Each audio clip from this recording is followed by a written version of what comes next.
The Gift of the Magi by O. Henry. $1.87. That was all. And 60 cents of it was in pennies. Pennies saved 1 and 2 at a time by bulldozing the grocer and the vegetable man and the butcher until one's cheeks burned with the silent imputation of parsimony that such close dealing implied. 3 times Della counted it. $1.87. And the next day would be Christmas.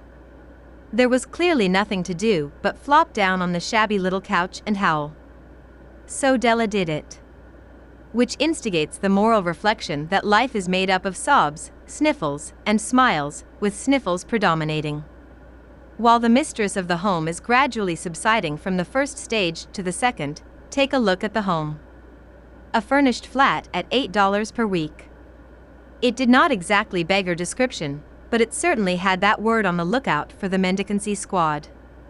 In the vestibule below was a letterbox into which no letter would go, and an electric button from which no mortal finger could coax a ring.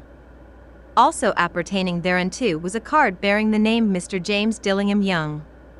The Dillingham had been flung to the breeze during a former period of prosperity when its possessor was being paid $30 per week. Now, when the income was shrunk to $20, though, they were thinking seriously of contracting to a modest and unassuming D. But whenever Mr. James Dillingham Young came home and reached his flat above, he was called Jim and greatly hugged by Mrs. James Dillingham Young, already introduced to you as Della. Which is all very good. Della finished her cry and attended to her cheeks with the powder rag. She stood by the window and looked out dully at a gray cat walking a gray fence in a gray backyard. Tomorrow would be Christmas Day, and she had only $1.87 with which to buy Jim a present. She had been saving every penny she could for months, with this result. $20 a week doesn't go far. Expenses had been greater than she had calculated. They always are. Only $1.87 to buy a present for Jim. Her Jim. Many a happy hour she had spent planning for something nice for him. Something fine and rare and sterling, something just a little bit near to being worthy of the honor of being owned by Jim. There was a pier glass between the windows of the room. Perhaps you have seen a pier glass in an $8 flat. A very thin and very agile person may, by observing his reflection in a rapid sequence of longitudinal strips, obtain a fairly accurate conception of his looks. Della, being slender, had mastered the art. Suddenly she whirled from the window and stood before the glass. Her eyes were shining brilliantly, but her face had lost its color within 20 seconds. Rapidly she pulled down her hair and let it fall to its full length. Now, there were 2 possessions of the James Dillingham Youngs in which they both took a mighty pride. One was Jim's gold watch that had been his father's and his grandfather's. The other was Della's hair. Had the Queen of Sheba lived in the flat across the air shaft, Della would have let her hair hang out the window someday to dry just to depreciate Her Majesty's jewels and gifts. Had King Solomon been the janitor, with all his treasures piled up in the basement, Jim would have pulled out his watch every time he passed, just to see him pluck at his beard from envy. So now Della's beautiful hair fell about her rippling and shining like a cascade of brown waters. It reached below her knee and made itself almost a garment for her. And then she did it up again nervously and quickly. Once she faltered for a minute and stood still while a tear or 2 splashed on the worn red carpet. On went her old brown jacket, on went her old brown hat. With a whirl of skirts and with the brilliant sparkle still in her eyes, she fluttered out the door and down the stairs to the street. Where she stopped the sign read, Madam. Sophronie. Hair goods of all kinds. 1 flight up Della ran, and collected herself, panting. Madam, large, 2 white, Chile, hardly looked the Sophronie. Will you buy my hair? Asked Della. I buy hair, said Madam. Take your hat off and let's have a sight at the looks of it. Down rippled the brown cascade. $20, said Madam, lifting the mass with a practiced hand. Give it to me quick, said Della. Oh, and the next 2 hours tripped by on rosy wings. Forget the hashed metaphor. She was ransacking the stores for Jim's present. She found it at last. It surely had been made for Jim and no one else. There was no other like it in any of the stores, and she had turned all of them inside out. It was a platinum fob chain, simple and chaste in design, properly proclaiming its value by substance alone and not by meretricious ornamentation, as all good things should do. It was even worthy of the watch. As soon as she saw it, she knew that it must be Jim's. It was like him. Quietness and value, the description applied to both. $21 they took from her for it, and she hurried home with the 87 cents. With that chain on his watch, Jim might be properly anxious about the time in any company. Grand as the watch was, he sometimes looked at it on the sly on account of the old leather strap that he used in place of a chain. When Della reached home, her intoxication gave way a little to prudence and reason. She got out her curling irons and lighted the gas and went to work repairing the ravages made by generosity added to love. Which is always a tremendous task, dear friends, a mammoth task. Within 40 minutes her head was covered with tiny, close-lying curls that made her look wonderfully like a truant schoolboy.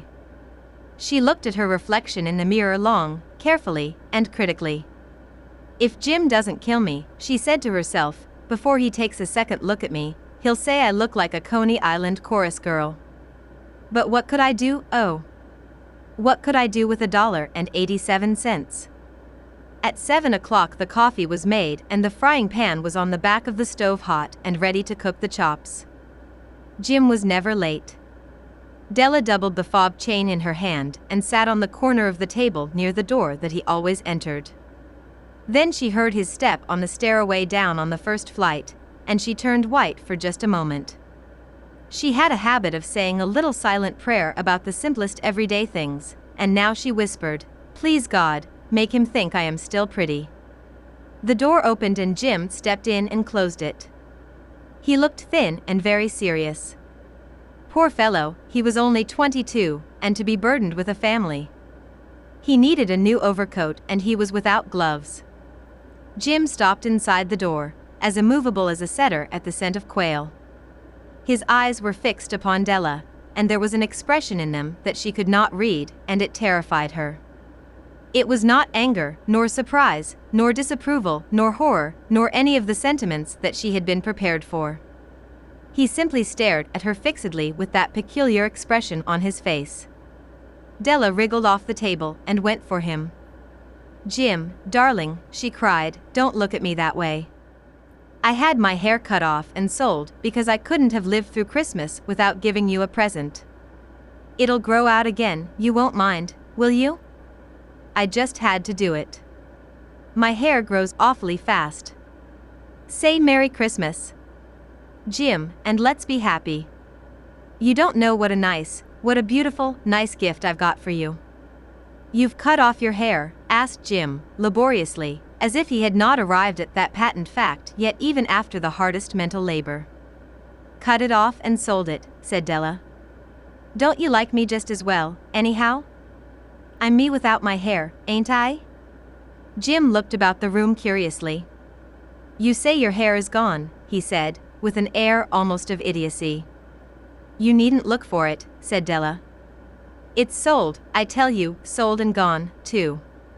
It's Christmas Eve, boy. Be good to me, for it went for you. Maybe the hairs of my head were numbered," she went on with sudden serious sweetness, "but nobody could ever count my love for you.